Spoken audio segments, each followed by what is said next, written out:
안녕하십니까. 매일 아침 조간신문의 주요 기사를 딱딱 풀어서 해석해드리는 조간 딱풀 11월 3일 금요일에 인사드립니다. 자, 메시지가 아니라 메신저를 타격하라. 어제 제가 서울신문 단독 기사를 조간 딱풀 시간에 전해드렸죠. 정형학 녹취록이 나왔을 때 대장동 사태 초기에 이 신학님 씨가 김만배 씨에게 권유를 하는 겁니다. 어드바이스를 하는 것이죠. 메시지, 그러니까는 이재명 대표에게 불리한 대장동 사업 관련해서 그런 것이 논란이 되고 있으니까 메시지에 신경 쓰지 말고 메신저, 그 녹취록을 검찰에 제출한 정영학 회계사를 타격하라. 그런 일종의 지시 비슷하게 내려서 실제로 그것을 김만배 씨가 이틀 후에 언론 인터뷰를 통해서 정영학에 대해서 아주 믿을 수 없는 사람, 몹쓸 사람 이렇게 비하하는 그런 인터뷰를 했죠.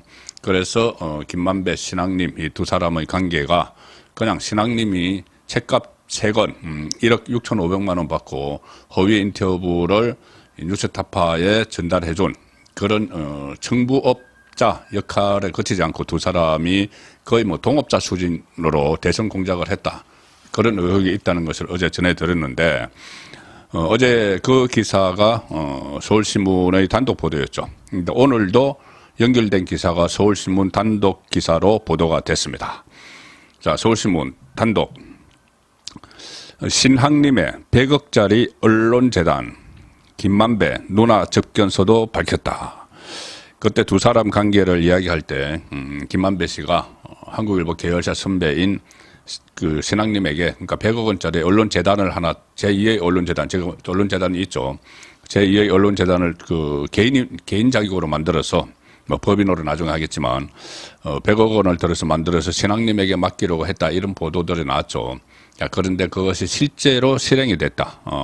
김만배가 구치소에 있으면서 친누나를 접견해서 그런 이야기를 했다는 것이 지금 그런 녹음 파일을 검찰이 또 입수를 했습니다. 특별수사팀이 있죠. 강백신 부장검사가 있고는 이게 구치소에서 면회를 하면서 한 것이기 때문에 녹음이 되죠. 자동 녹음이 됐는데 그 파일을 입수를 했는데 이게 어떤 의미가 있냐면은 이 두 사람의 관계가 그만큼 밀접했고 이 본인들은 허위 인터뷰를 하는 과정에서 일부러 한 뭐 10년, 15년 만에 만나는 것처럼 그렇게 짜맞추기 대화를 했죠.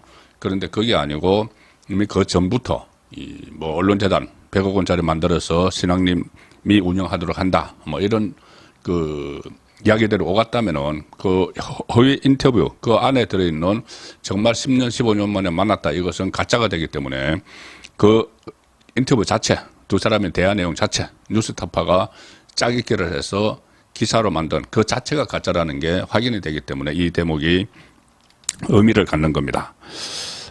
검찰이 지난번에 대장동 일당들을 조사하는 과정에서 이 내용을 확인을 했습니다. 대장동 일당이 검찰에 이렇게 이야기합니다. 2021년 3월쯤 김만배 씨로부터 100억 원을 출연해서 신학님을 이사장으로 하는 언론재단을 만들겠다고 하는 말을 직접 들었다. 김만배에게 직접 들었다. 그 언론재단을 통해서 여러 언론사에 영향력을 미치려 했다는 진술을 얻었다. 자, 그러니까는 이 김만배가 대장동 사업자들에게 이렇게 내가 100억 원을 들어서 언론재단을 만들어서 신학님에게 맡기면은 그 언론재단이 힘을 이용해서 그 언론재단 힘을 이용해서 우리 대장동 개발 사업에 도움을 받을 거야. 이렇게 이야기를 했다는 것을 직접 말을 들었다고 대장동 일당이 이야기했죠. 여기서 중요한 게 하나 2021년 3월쯤 김만배로부터 그런 이야기를 들었다고 했지 않습니까? 이 본인들이 뭐 10년, 15년 만에 만나서 15년 내지 20년 만에 만나서 이런 이야기가 나옵니다. 10년, 15년보다 더 15년 내지 20년 만에 처음 만나가지고 대화를 하는 것처럼 그 허위 인터뷰를 하고 그것을 이 뉴스타파로 갔는데 그 허위 인터뷰를 한 시점은 2021년 9월 15일입니다. 그런데 그 앞서 한 6개월 전에 3월쯤에 김만배로부터 신학님 이름을 들었다는 이야기죠. 그러니 이게 다 가짜라는 이야기입니다. 그리고 그런데 그런 이제 대장동 일당의 진술을 검찰이 확보하고 있었죠. 그런데 이번에는 친누나에게 김만배가 그런 이야기를 했다는 겁니다. 이 김만배 씨가 서울구치소에 수감 중이던 때 접견을 온 친누나에게 최근입니다. 7월 지난 7월 중심쯤 친누나가 접견을 왔는데 그때 친누나에게 이런저런 이야기를 하다가 신앙님 선배에게 언론재단을 만들어서 100억 원을 내준다고 했다는 취지로 말한 내용이 담긴 녹음 파일을 검찰이 확보를 했습니다. 구치소 접견 경우에는 증거인멸 우려, 시설 질서 유지 이런 것을 이유로 해서 법에 따라서 수용자와 접견인 간 대화가 녹음될 수 있는데 이 파일을 검찰이 입수한 것이죠. 어떤 범죄 혐의가 있으면은 그 파일을 당연히 입수를 하죠. 국가기관이니까. 그래서 서울신문 취재를 종합을 하면은 이 서울중앙지검 대선개입 여론조사 특별수사팀 팀장 강백신 여기서 김만배 씨가 서울구치소 수감 당시인 지난 7월 중순쯤 친누나와 접견해서 나눈 대화 내용이 들어있는 녹음 파일을 최근 확보해서 분석했는데 여기에는 김만배가 친누나에게 신앙님 선배에게 100억 원을 줄 테니 재단을 만들어서 돈 편하게 쓰라고 얘기해놨어 라는 취지의 내용이 포함됐다. 결국 이렇게 되면은 그 대장동 일당의 진술에 무게가 실리는 것이죠. 그것이 사실이 되는 것이죠. 그리고 이 김만배와 신앙님은 2021년 9월 허위 인터뷰 당시에 15년 내지 20년 만에 처음 만났다 이렇게 했지만은 검찰은 언론재단 설립 계획을 보면은 이전부터 이들의 공모관계가 있었다. 그래서 이 윤석열 커피 이런 보도들 그리고 조영을 만나자마자 사건이 무마됐다 커피 타주고 자 이런 것들은 나중에 기획된 거라는 거죠. 그래서 마치 처음 한 15년 내지 20년 만에 처음 만나서 이야기를 나누는 것처럼 자연스럽게 하려고 했지만은 두 사람은 이미 그 전에 이 100억 원짜리 언론재단을 만들어 줄 테니 대장동 사업을 보호해줘. 왜냐하면 신앙님 씨는 언론노조 위원장 출신이니까 언론계에 그 발이 넓죠. 자 그런 일종의 공작이 이루어졌다 이런 기사입니다. 기획된 가짜 뉴스 그러니까는 이 뉴스타파가 보도한 윤석열 커피 이런 것은 기획된 가짜뉴스라는 그 정황이 또 나온 자 그런 기사로 이해가 됩니다. 지금 강범위한 이 선거 공작에 대한 지금 수사가 진행되고 있죠. 그런데 이것은 결국은 이것도 이재명이 다 인지를 했고 사실상 배후 몸통이라는 그 부분에 대해서도 검찰 수사가 진행되고 있는데 이재명은 일단 사법을 리스크해서 본인은 벗어났다고 생각을 하죠. 영장이 기각됐기 때문에 그 이후에 정치를 재개를 했는데 정치를 하면서도 사실 이 정신이 없을 겁니다. 그러니까 앞뒤 안 맞는 주장들을 내놓고 있는데 자 오늘 중앙일보 정치면 기사입니다. 가령 이런 겁니다. 이재명 1년간 소비세액 공제하겠다.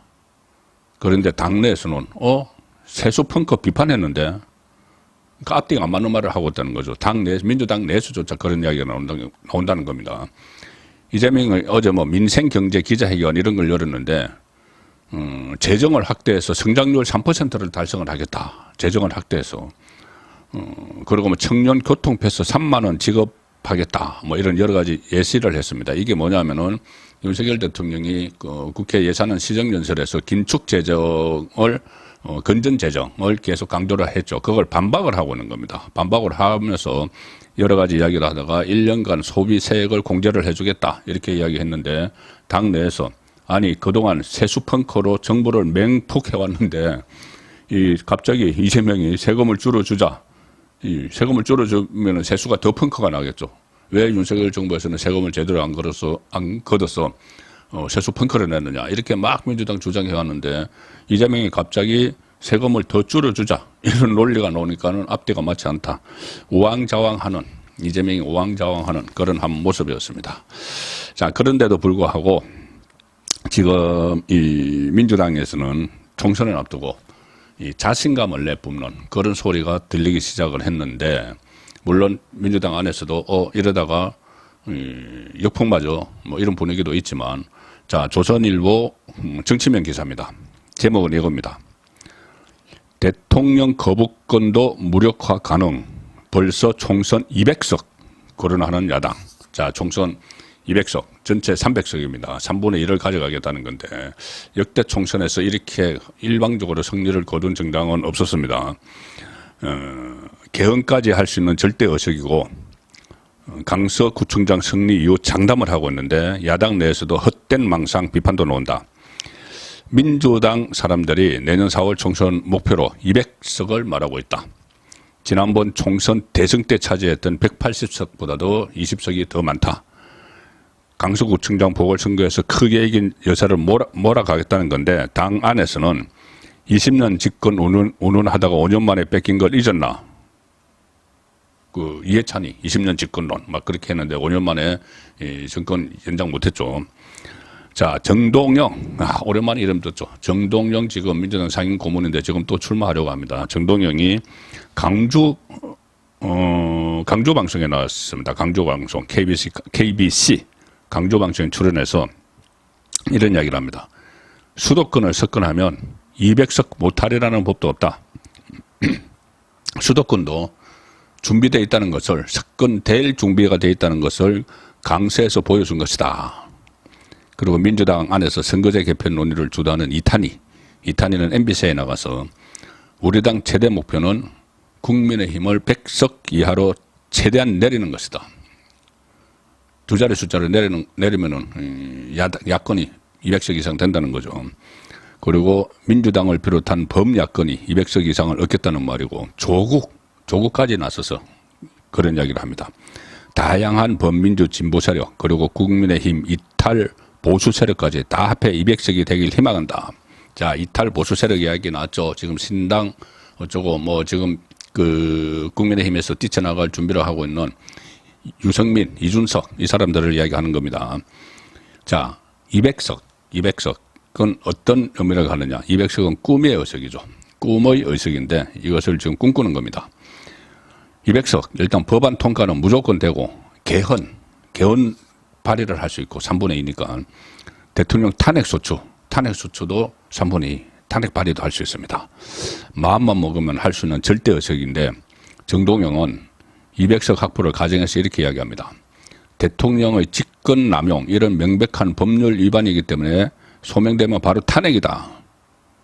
그리고 족쇄가 딱 채워진다. 200석이 넘으면 대통령의 족쇄가 채워진다. 그리고 대통령 거부권도 의미가 없어집니다. 지금 민주당이 다수 의석을 가지고 여러 가지 무리한 법안, 뭐 양곡법을 비롯해서 간호법 뭐 통과시키죠. 이걸 윤석열 대통령이 막을 수 있는 방법은 거부권, 대통령의 거부권 행사인데 대통령이 법안을 거부권을 행사를 해도 재발의를 하면은 그때는 이 가반으로 통과되는 것이 아니고 3분의 2, 자 200석을 가지고 있으면 통과를 시킬 수 있습니다. 다시 재상정해서 통과를 시키면은 3분의 그러니까 가반으로 통과된 법안은 대통령이 거부권을 행사를 하지만 그 다음에 재상정돼서 3분의 1로 통과되는 법안은 대통령이 거부권 행사가 할 수가 없습니다. 자, 그래서 200석이 갖는 의미가 엄청난 것이죠. 그러나 민주당이 200석을 가지려면은 지난 총선 때처럼 2020년처럼 일단 수도권 85% 가져갔죠.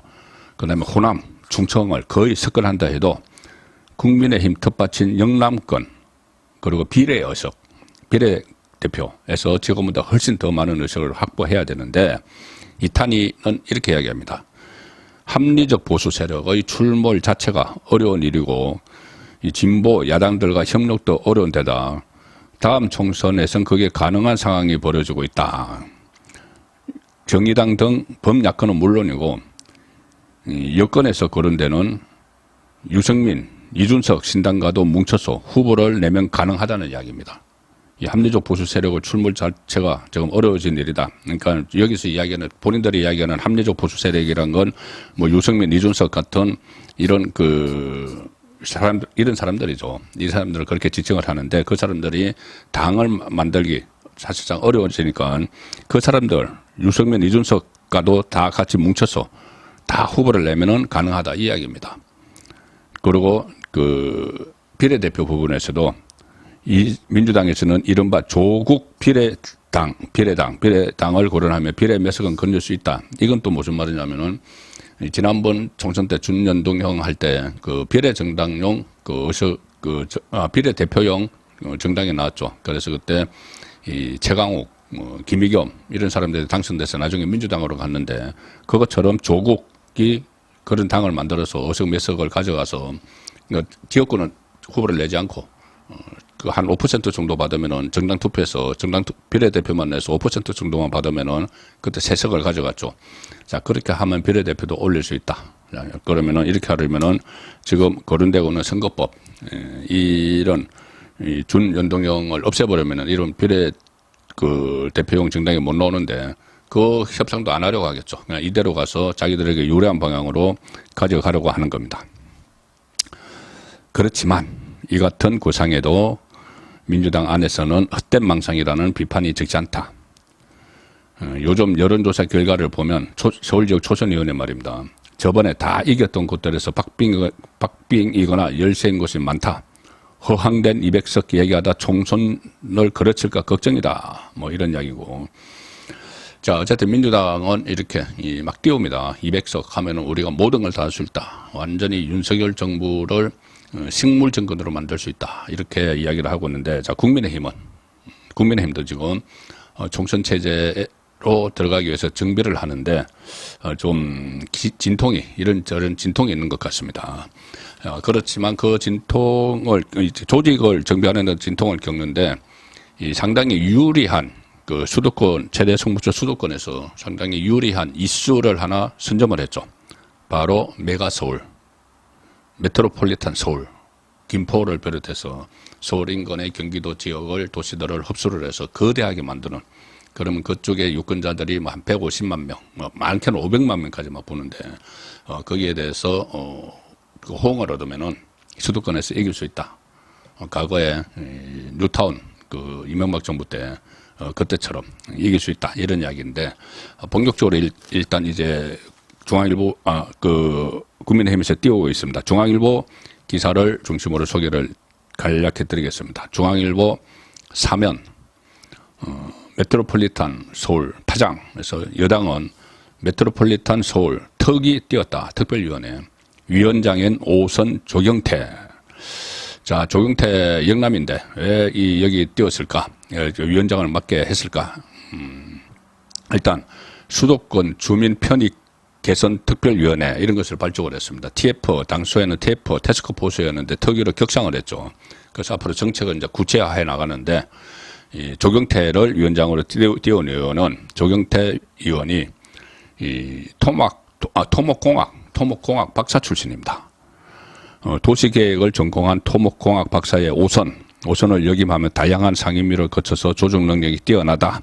자, 그렇게 했는데 구성이 완료되면 특위 구성이 완료되면 곧바로 당론을 모아서 특별법을 발의하면서 입법 드라이버를 건다. 물론 민주당이 여기에 그 순순히 응하지는 않겠죠. 그렇지만 민주당도 딜레마에 빠져 있습니다. 이거 좀 마냥 이 반대만 하면은 표가 날아가니까 어쩌지 못하고 겨우 끌어들이는 게 역술인 천공이 이것을 유튜브에서 이야기하니까 따라했다. 또 이런 또 괴담을 퍼뜨리는 수준에 머물고 있죠. 자, 그리고 이 조직 이야기를 말씀드렸는데, 자, 조선일보 정치면 기사입니다. 메가 서울 기획한 친윤 이철규 영입위원장으로 귀한 국민의힘 영입위원장. 강서구청장 보궐선거에서 패배하고 나서 그 책임을 주고 임명직들이 물러났죠. 그래서 이철규 사무총장이 친윤의 핵심입니다. 물러나고 이만희 사무총장이 새로 들어갔는데 이만희 이철규 무게감이 완전히 다르죠. 이철규가 있을 때의 사무총장, 이만희 사무총장. 자, 사무총장은 총선 때 공천 밑거름을 그립니다. 조직과 자금을, 돈을 담당하는 자리이기 때문에. 자, 그런데 사무총장 사퇴 19일 만에 복귀를 했습니다. 이철규. 친윤 핵심, 4.10 총선 후보자, 발굴 업무를 총괄하는 인재영입위원장의 임명. 자, 그리고 수도권 민심을 흔들고 있는 메가서울 구상에도 핵심 역할을 한 것으로 알려졌다. 비윤계는 지금 반발했지만 여당 핵심들은 현실적이고 불가피한 선택이다. 자, 이렇게 이야기합니다. 여당의 총선 구상에 핵심 역할을 해왔다. 보선 패배 책임 사퇴한 후에도. 그리고 윤 대통령은 오늘 이철규, 박성민 의원 등 지난달 사퇴한 1기 지도부 임명직 당직자들을 대통령실에 초대해서 저녁을 함께 할 예정인데, 공교롭게도 다시 이철규 컴백한 그 직후인 오늘 인재영입위원회 출범 직후에 열리는 만찬이어서 이게 표면상으로는 이철규 의원에게 더 힘이 실리는 자리가 돼버렸다. 그렇게 돼버렸죠. 자, 이철규 의원은 사무총장을 하면서 제가 뭐 취재를 한 바로는 수도권 선거의 밑거름을 거의 그렸습니다. 그러니까는 각 그 배치도 지금 그런 데는 정치 신인들 국민의힘 그 간판으로 출마를 하려고 하는, 아니면은 영입을 해야 되는 대상자들을 쭉 모아놓고 이 일종의 배치도를 다 밑거름을 그린 상황이죠. 그런 상황인데 강서구청장 보궐선거라는 이 변수를 맞아서 일단 물러났는데, 그 밑거름을 완전히 폐기할 수는 없죠. 그 이만희 이 신임 사무총장이 그런 역할을 할 수 있을지 미지수고, 자, 그렇기 때문에 인재영입위원장이라는 그 타이틀을 달고 복귀를 하는 겁니다. 인재영입위원장은 이 외부 사람들을 총선에 내보낼 사람들을 이 추천을 받거나 아니면 본인이 직접 찾아가서 삼고 처리하거나 이렇게 해서 발탁을 하는 역할이죠. 상당히 이번에 큰 역할입니다. 또 지금 대폭 물갈이 이야기, 특히 영남권을 중심으로 중진 물갈이 이야기가 끊임없이 나오니까는 여기서 물갈이를 하면은 사람들을 빼내면 거기에 새로운 물을 수요를 해야 되죠. 그래서 그런 역할을 파워맨 이철규가 맡게 됐다. 그런 말씀 드리면서 물갈이 이야기 하나 더 해드리겠습니다. 자, 동아일보 사면 기사입니다. 인요한 혁신위원장이죠. 친윤 핵심 향해서 서울서 출마하면 어떠냐, 이렇게 이야기했습니다. 인요한 혁신위원장이 어제 KBS 방송에 나가서 친윤 핵심위원들을 향해서 인요한의 이야기입니다. 새로운 충격적인 걸 던지겠다. 서울에서 출마 좀 하면 어떠냐. 자, 핵심 친윤 의원들을 향해서 한 말입니다. 영남 중진 의원들에게 수도권 험지 출마를 이야기했었죠. 뭐 주호영, 김기현까지. 그런데 이번에는 친윤 핵심을 콕 집어서 서울 출마를 요구를 했습니다. 그러니까 한 친윤 핵심 의원은 이렇게 이야기했다고 합니다. 이 동아일보에 인요한 씨가 선거를 모르고 하는 소리다, 이렇게 반박을 했는데, 어쨌든 파장은 이제 있겠죠. 혁신위원장이 이야기를 했으니까. 친윤 핵심 이 어렵 꼽히는 사람은 일단 김기현 당대표니까, 그리고 권성동, 장제원, 윤한홍, 이철규, 지금 이철규, 이런 사람들인데 대부분 윤석열 대통령이 대선 경선 캠프를 꾸릴 때부터 같이 했던 사람들이죠. 이런 사람들을 향해서 인요한 위원장이 당내 통합을 위해서 윤핵관, 이것은 뭐 이준석이 쓴 말이죠. 이거 질문에서 윤핵관이라는 표현이 나왔습니다. KBS니까 그런 질문이 나왔겠죠. 당내 통합을 위해서 윤핵관에 대한 경고나 비판이 있어야 하는 것 아니냐, 이런 질문을 했습니다. 이런 질문은 분열이 되는 대답을 얻기 위해서 KBS에서 한 이야기죠. 좌편향된 언론. 그 질문에 이 인요한이 일종의 말려들었다고 할까요? 이렇게 이야기합니다. 대통령과 가까운 분들, 그분들이 서울에서 출마를 좀 하면 어떻겠느냐. 서울 수도권이 굉장히 크다. 의석수가 100명이 넘는다. 그 의석수가 많으니까는 거기 그냥 출마를 하면 어떻겠느냐, 이런 이야기를 하는 것이죠. 자, 친윤 쪽에서 적극 반발이 나왔죠. 친윤 한 핵심 의원은 동아일보 통화에서, 아니 그렇게 하면은 그렇게 공천하면은 이기는 공천이 맞느냐, 선거에서 다 이길 수 있다는 이야기냐. 우리가 다 서울에 출마를 하면은 강원도에 있는 이철규, 부산에 있는 장제원, 뭐 경남에 있는 뭐 그 윤한홍 뭐 이런 사람들 전부 다 서울에 출마시키면은 서울에서 우리가 이길 수 있느냐. 그리고 거기서 물러난 자리, 부산이나 경남에는 민주당 세력이 있죠. 거기는 또 우리 대신 들어가는 사람이 이길 수 있느냐. 이런 근본적인 문제를 이야기를 하는 겁니다. 선거는 임명하듯이 할 수 없다. 그 사람이 표를 받을 수 있는 곳으로 공천해야 한다. 자, 그래서 인요한 위원장은 지금 현재 상황을 보면은 참 무례한 것도 있고, 뭐 나름대로는 뭐 당내에서는 수족 간의 매기 역할을 한다. 좀 긴장감을 불러일으킨다. 뭐 이런 평가도 나옵니다. 그렇지만 이것이 계속 통제 없이 이렇게 정치 사정을 잘 모르는데 이런저런 말을 막 던지면은 너무 오버하게 되면은 총선을 앞두고 좀 곳곳에 이 갈등의 이 지뢰를 설치하는 자 그런 결과가 되기 때문에 상당히 12월까지 지금 활동이 하도록 되어 있는데 좀 통제를 하는 좀 제한을 하는 그런 장치도 필요한 것 아닌가 싶은 생각이 지금까지는 듭니다. 조만간 뭐 어떤 또 뭐 새로운 변화가 일어날지 모르지만은 일단은 인요한 위원장의 강폭 행보가 아슬아슬한 것은 맞는 것 같습니다. 자 마지막 소개해 드릴 기사입니다. 지금 조금 전에 말씀드린 대로 이 메가서울 구상은 비수도권에서 반발할 수가 있습니다. 그렇게 되면은 서울이 너무 커지면은 이 산업, 교육, 행정 이런 모든 것이 집중이 되면서 비수도권이 소외될 수가 있죠. 자 거기에 대해서 윤석열 대통령이 이 국가 균형발전 구상을 어제 공개를 했습니다.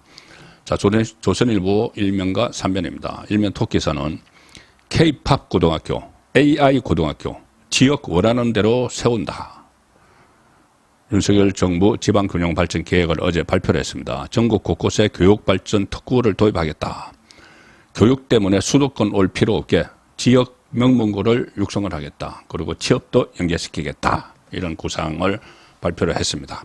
정책은 실천이 돼야 되는 것이죠. 실천도 제대로 되면은 수도권과 비수도권이 윈윈하는 그런 아주 좋은 결과도 기대를 할 수 있습니다.